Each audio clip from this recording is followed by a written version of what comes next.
How are you, Warren? Just fine, Esther. Miss Ballard, this is Esther Smith. Esther Lucille Ballard. I've been very anxious to meet you. Esther, we've been talking. Yes, I wish I'd been here. Miss Ballard, I hope you don't mind, but we've taken the liberty of filling out your dance card for you. Thank you. How considerate. I'm so thrilled about you coming to New York. I want you to promise to let me give you your first party. You will, won't you?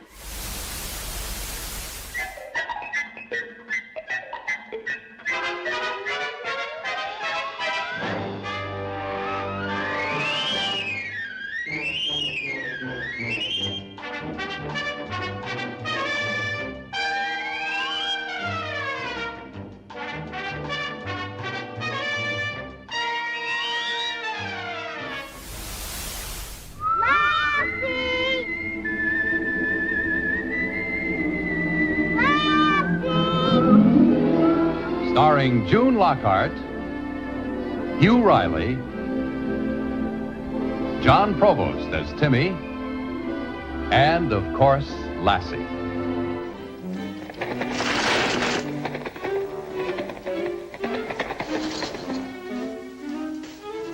So, that's what's been going on.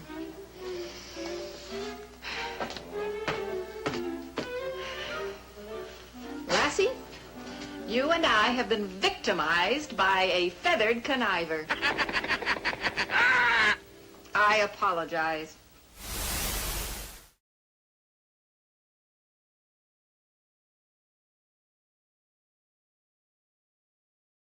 Somebody big just died. Lassie and Lost in Space star June Lockhart is dead at 100 years old. And my friend Mike North is here to help eulogize her. Mike, how you doing, my friend? I'm doing great, Joe. Good to talk to you. And you know what? June Lockhart was special. I'll tell you all about her in a minute. But you know who else is? But there's no doubt, Aunt Mas, that publicity photo, that last photo Joe shows, she's as hot as anybody. She was a hottie, June Lockhart. But we'll get to her in a minute. We got some business to take care of course. You know, June Lockhart and her family making arrangements. And, you know, you make arrangements in the Chicagoland area for for Cumberland Chapels. Cumberland Chapels is the #1 destination for people that need services done in a beautiful, timely, and inexpensive manner, serving families with dignity and grace for decades on the northwest side of Chicago and the northwest suburbs. Just a great place. Current obituaries, you can check them out. You might know some of these people. I've seen a couple that I did know that have been posted up here since we started this great show. The show that honors, gives people much more than they get from the mainstream media. You saw blurbs of June Lockhart. You saw some nice little testimonials, but not what they'll do here. Cumberland Chapels, 8300 West Lawrence Avenue, ladies and gentlemen, in Norridge, Illinois. Great, great place. And now we go to Pennyville Station. Pennyville Station, I don't see the ad here, but I'll tell you all about Pennyville Station, 112 Main Street in Park Ridge. They got a great happy hour special from 2 to 5. Great food, great place to meet people, great outstanding joint as far as couples. If you're married, if you want to meet somebody, if you want to get together with your buddies, check it out. That's Pennyville Station, ladies and gentlemen. Okay, we are here and we have June Lockhart. And Joe, I didn't see the commercial for Pennyville Station up. So okay, it was running. Okay, good. If for some reason it wasn't, people in the chat let us know, but I'm pretty sure it was running. Yeah, the only guy that didn't see it was me, so that's fine. I had everything memorized anyway. That's right. There. Anyway, let's talk about June Lockhart. 100 years old, June 25th, 1925. What a run. Till October 23rd, 2025. Just a great, great run. Let me tell you something. When you're a kid, thank you, Cliff, it was running. I just want to make sure, like I'm the last line of defense, you know, I just got to see. That's right. Sure. That's right. But let me just say this. June Lockhart, when I was, kid growing up, we all wanted June Lockhart as our mother. She was nice. She was pretty. She was good with her kid. There she is, just a stunning beauty, great actress. This was her when she was in Sergeant York. Okay. There she is in Meet Me in St. Louis with Judy Garland. Of course, she worked with four lassies. There's one of them. There was one main guy. There was a stunt guy. There was a fighting guy. There's the great Hugh O'Reilly and John Provost. Lost in Space was unbelievable from 1965 to 1968. Now, folks, I was 13, and then I watched this till I was 16. That was my prime for television. Believe me when I say this. And this was really television's prime. Now, June Lockhart, people would think would have been typecast. But then all of a sudden, after an 8-season run in Lassie, she does a 3-season run with Lost in Space with Guy Williams, who played Zorro, the original Zorro. And June Lockhart was in Lassie. So you had an Angela Cartwright, who played her daughter, was in Make Room for Daddy. That's her in Meet Me in St. Louis. Just an outstanding actress. When you think of your childhood growing up, this is one of the highlight shows. Lassie was on, I can tell you when it was on, Sunday nights. Lassie was on Sunday nights, I believe, at 6 o'clock back in the day. So she was in Sergeant York, which Gary Cooper won an Academy Award for. Lost in Space was awesome. Great cast. Great ingenuity. It was a family like Swiss Family Robinson. They got lost, and they jumped from planet to planet. There's Guy Williams, who played for the time, Mike. For the time, the visuals were amazing. Weren't they? And then Zachary Scott is Dr. Smith, and you had Billy Mummy play the son. This was one of the four lassies that she worked with. Now, she debuted on stage at the age of 8, so she started out really young. In 1955, she appeared in an episode of CBS's Appointment with Adventure. She was also on Wagon Train, Cimarron City, Gunsmoke, Half Gun Will Travel. She was a narrator for Playhouse 90 in 1958, but she made her mark. Here's where Lassie gets the blame. I'll tell you, this poor dog. And then all of a sudden they found out it was the parrot. She was famous for her role as TV mother. First is Ruth Martin, the wife of Paul Martin, portrayed by Hugh Riley, and the mother of Timmy Martin, played by John Provost in the 1950. Oh, she hot there. In the CBS series Lassie, a role that she played from 58 to 64. So I was wrong. It wasn't 8 seasons. It was 6 seasons. She replaced actress Cloris Leachman, who in turn had replaced Jan Clayton, who had played a similar character in the earlier series. I don't remember that. I don't remember Cloris Leachman doing it or that. So just I'm reading this as I was doing my my prep work. Okay, she made a guest appearance on Perry Mason, which was a popular series. She was not for a loss of work, ladies and gentlemen, from the time that she did Sergeant York and other movies to time she did TV. She appeared as a host.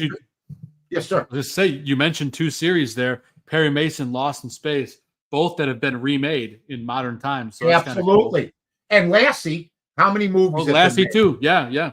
So she was in popular series. The thing about it, Hugh O'Reilly, I don't believe ever worked again in anything prevalent, or John Provost. It was a great show. They didn't help the show continue. And we were, it was a popular show. It went off after 3 seasons. We don't know why. Maybe I'll read something here. But she did it from 1965 to 1968. Jonathan Harris played Dr. Zachary Smith, who was huge. Okay. Oh, yeah. I mean, absolutely huge. And then in 1965, she played librarian Ina Coolbrith, the first poet laureate of California, in the episode of Death Valley Days of a syndicated Western series. She appeared as a hostess for the Miss USA pageant for 6 years, the Miss Universe pageant, also the Tournament of Roses parade for 8 years, and the Thanksgiving parade for 5 years. You know why? We all loved her. That's right. There was nothing controversial. There's Guy Williams, who played, if you ever watched the Zorro series, played Zorro. She was, by the way, into rock and roll. She was into journalism. She would go to the White House briefing room.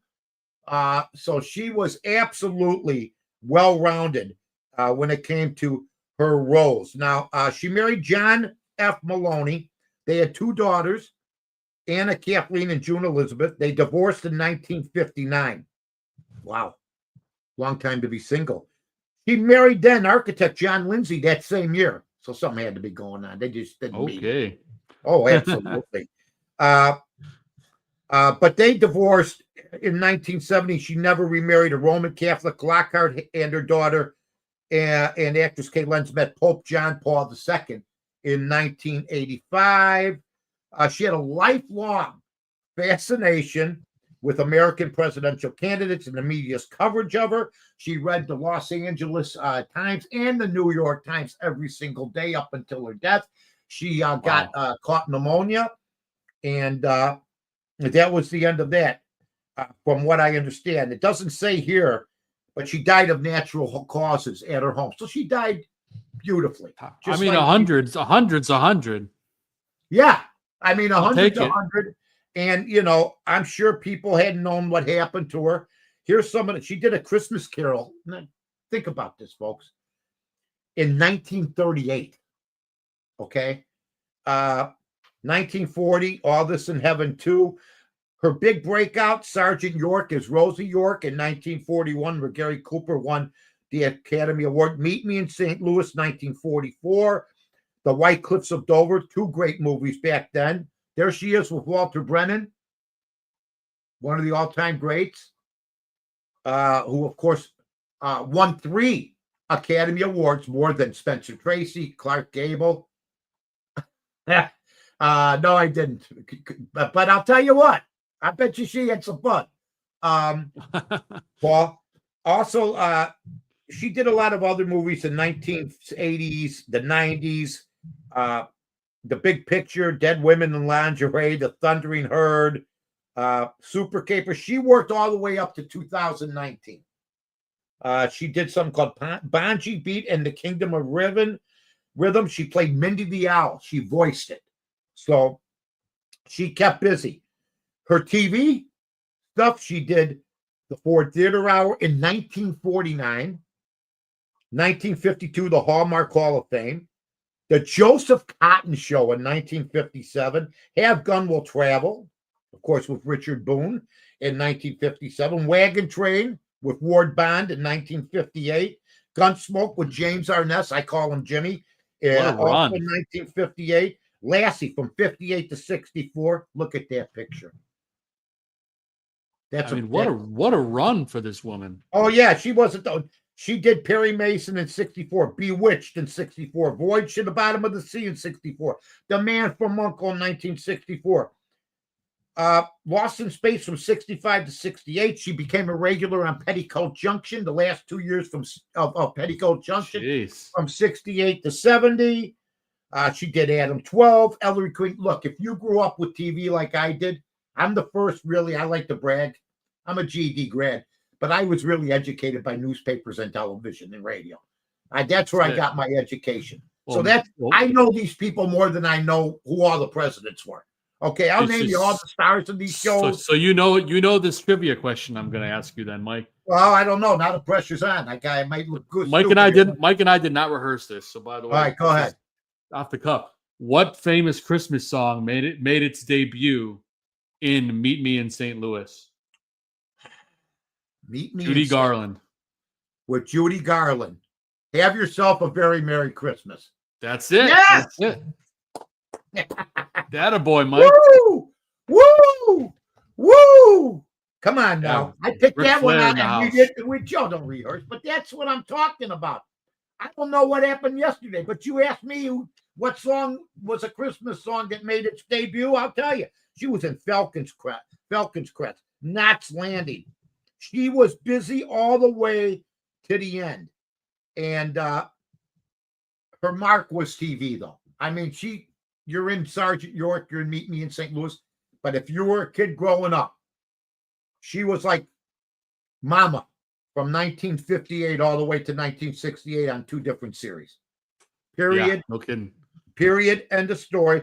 Married to John Maloney, once again from 51 to 59. John Lindsay, not the mayor of New York back then, 1959 to 1970.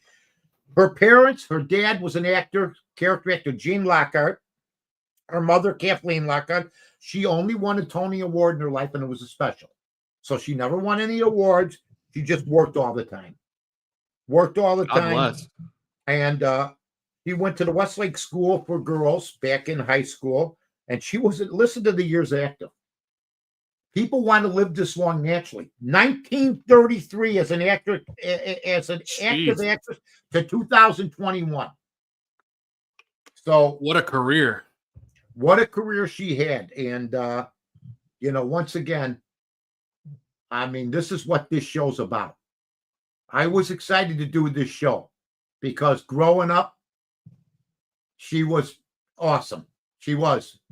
Nothing bad to say about her. Nothing like some of the other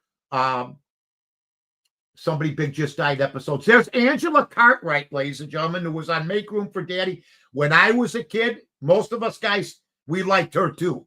Believe me. So they did a great job. She was unbelievable. We wish the Lockhart family nothing but the best. Your mother or your friend, whoever, however you knew June Lockhart, we want to thank you. Say your prayers and thank her for some good television, some good movies, and a fabulous career. 100 years old. We want to thank once again Cumberland Chapels, and we want to thank Pennyville Station. We want you to get ready to stay tuned for the John Buffone Show. Johnny's Right, they're talking Bears and Bears injuries, Mike. Well, I mean, you got to work out. You can't. I mean, they hurt themselves. To put it bluntly, you're not going to last. The average guy lasts 4.5 years in this league. It's never going to change unless they practice every day. There's so many injuries, but they practice and they do walkthroughs and they spend too much time in the classroom.